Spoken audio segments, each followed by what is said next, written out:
What if the biggest force shaping your life is not your talent, your background, or even your circumstances, but the thoughts you repeat every single day? That is the core idea behind The Power of Your Subconscious Mind by Joseph Murphy, a classic self-help book that has influenced millions of readers around the world. In this book, Murphy argues that your subconscious mind is always listening. It absorbs your beliefs, your fears, your expectations, and even the words you say to yourself. And according to him, what gets planted in the mind eventually shows up in your habits, your choices, and your results. Now, whether you see this book as spiritual, motivational, or simply practical, the message is powerful. The inner dialogue you keep can shape the life you build. So in this video, we are going to break down the entire book in one clear, easy-to-follow summary. And by the end, you will understand the major lessons and how they apply to real life. Joseph Murphy's main idea is simple. Your conscious mind makes choices, but your subconscious mind stores those choices and turns them into patterns. Think about it like this. Your conscious mind is like the person typing on a keyboard. Your subconscious mind is like the computer system running in the background. If you keep typing the same message over and over, eventually the system starts treating it as normal. That is why Murphy says repeated thoughts matter so much. If you keep telling yourself, "I'm not good enough, I always fail, or nothing ever works out for me," those ideas can start to feel like truth. But if you begin replacing those thoughts with statements like, "I can improve, I am capable, and I can figure this out," you begin training your mind in a different direction. That is the heart of the book. Section 1, The Mind is a Fertile Ground. Murphy describes the subconscious mind as fertile soil. Whatever you plant in it, it tends to grow. That means your thoughts are not just random noise. Over time, they become beliefs. And beliefs shape behavior. For example, if a student keeps thinking, "I am terrible at math," they may avoid studying, panic during exams, and perform worse because they already expect failure. But if that same student starts saying, "I can get better with practice," the mindset changes. They are more likely to keep trying, ask for help, and improve. This idea shows up everywhere in real life. A person training for a marathon does not improve overnight. They repeat habits. They run, recover, and show up again. The same is true for your thinking. Repetition is one of Murphy's biggest themes. Section 2. Fear also programs the mind. The book also warns that fear can program the subconscious just as strongly as faith. If you constantly worry about money, relationships, or failure, those fears can start influencing your decisions. For a lot of people in the US, this might look like checking the bank account too often, stressing about bills, or assuming the worst after one bad day at work. Murphy would say that fear narrows your thinking and makes you react from panic instead of clarity. That does not mean fear is fake. It means fear needs to be managed. The solution, according to the book, is to replace fear with constructive ideas. Instead of saying, "I am doomed," say, "I will take the next step." Instead of saying, "I will never get ahead," say, "I can learn, adjust, and grow." Section 3, Imagination and Visualization. Murphy puts a lot of importance on imagination. He believes that when you clearly picture the result you want, you help train the mind toward that outcome. This is why athletes visualize winning. It is why public speakers rehearse before stepping on stage. It is why students imagine passing a big test, or professionals picture themselves nailing an interview. For a US audience, think about a basketball player practicing free throws. They do not just shoot the ball. They also mentally rehearse the motion. The body follows the mind.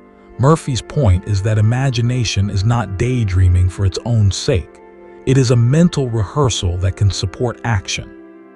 Section 4, What you repeat becomes your habit. Another major lesson is that your subconscious learns through repetition. If you repeat positive, encouraging ideas, they become easier to believe. If you repeat negative, limiting ideas, those can become your default. This is why habits are so powerful. Going to the gym once does not change your life. Reading one chapter of a book does not transform your mindset. A single good decision matters, but repeated good decisions create identity. Murphy's message is that the mind works in the same way. You do not become confident by accident. You become confident by practicing confident thoughts and actions. Section 5. The Power of Affirmation. The book strongly supports affirmations.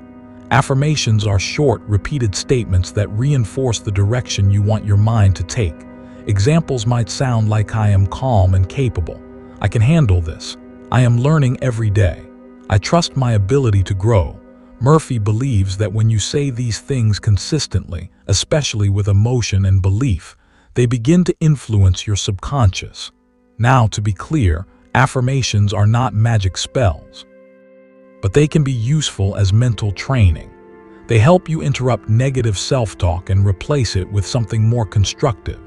Section 6, Sleep and the Subconscious Mind. One of the book's most interesting ideas is that sleep matters because the mind is more receptive when the body is relaxed. Murphy recommends ending the day with calm, focused thoughts rather than worry. This is actually easy to relate to. Think about how many people in America go to bed with their phones in hand, scrolling headlines, emails, or social media until their minds are overloaded. Murphy would say that this kind of mental clutter weakens rest and fills the subconscious with noise. His advice is the opposite. Slow down, relax. Choose one calm, positive thought before sleep. Let the mind settle. Section 7, Money and Abundance. Murphy also talks about money, and his message is not just about getting rich. He argues that a healthy mindset around money matters. If you constantly think money is evil, impossible to earn, or always out of reach, that mindset can hold you back. But if you see money as a tool for freedom, responsibility, and service, you may approach it with more confidence and less fear. For many Americans, this connects with everyday realities like rent, student loans, groceries, and rising costs. The book's point is not to ignore those pressures. The point is to stop letting scarcity thinking control your every move. Instead of saying, "I'll never get ahead," the book encourages a mindset of possibility. How can I improve? What skills can I build? What opportunities can I create? Section 8, Success starts in the mind. Murphy expands this idea beyond money. He says success begins internally before it appears externally. That means before you build the career, business, or relationship you want, you first need the mindset that supports it. A person who believes they are incapable will likely quit early. A person who believes they can learn will keep going. This is why many people in the US admire stories of entrepreneurs, athletes, and artists who started with limited resources but kept showing up anyway. The external success often came after an internal shift. Section 9, Relationships and Forgiveness. Murphy also applies subconscious thinking to relationships. He stresses that anger, resentment, and bitterness can poison your peace of mind. Forgiveness, in his view, is not about pretending nothing happened. It is about releasing the emotional weight that keeps you stuck. That is a powerful idea because so many people carry old arguments, family tension, or relationship pain for years. Murphy would say that holding on to that pain often hurts the person carrying it more than the person who caused it. In practical terms, forgiveness can create mental space. It can make you calmer, clearer, and less emotionally reactive. Section 10, Happiness is a mental habit. The book treats happiness as something you can cultivate, not just something that happens by chance. Murphy suggests that gratitude, peace, and constructive thinking all support happiness.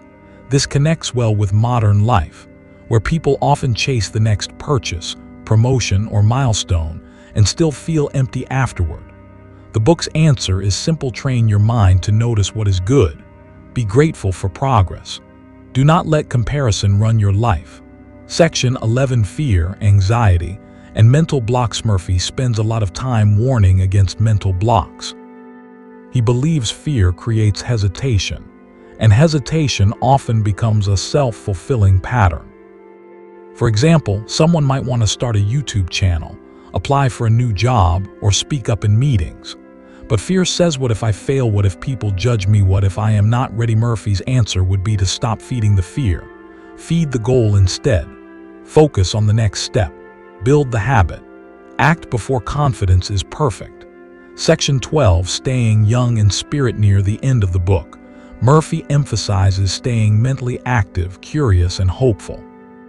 In other words, do not let life become a series of complaints. Keep learning, keep growing, keep your mind open. That message still connects today, especially in a fast-moving world where people can feel stuck, tired, or mentally drained. Murphy reminds readers that growth is possible at any age. So, what is the real takeaway from this book? Here is the simple version: your thoughts matter. Your repeated thoughts become beliefs. Your beliefs shape your actions shape your results. If you want a better life, start with a better inner script. That means speak to yourself with more care. Notice the fears you repeat. Replace limiting thoughts with constructive ones. Visualize the outcome you want. Build habits that support that outcome. And stay consistent. The power of your subconscious mind is not just about thinking positive in a shallow way. It is about understanding that the mind is always being shaped by what you focus on. Murphy's message is that if you change your internal world, you can change the way you show up in the external world. So the next time your mind starts telling you that you are stuck, incapable, or behind, remember this. You are not just listening to your thoughts. You are also training them. And the thoughts you train today can become the life you live tomorrow. Thanks for watching. And if this summary helped you, stay with us for more book breakdowns that make classic ideas simple, useful, and easy to apply.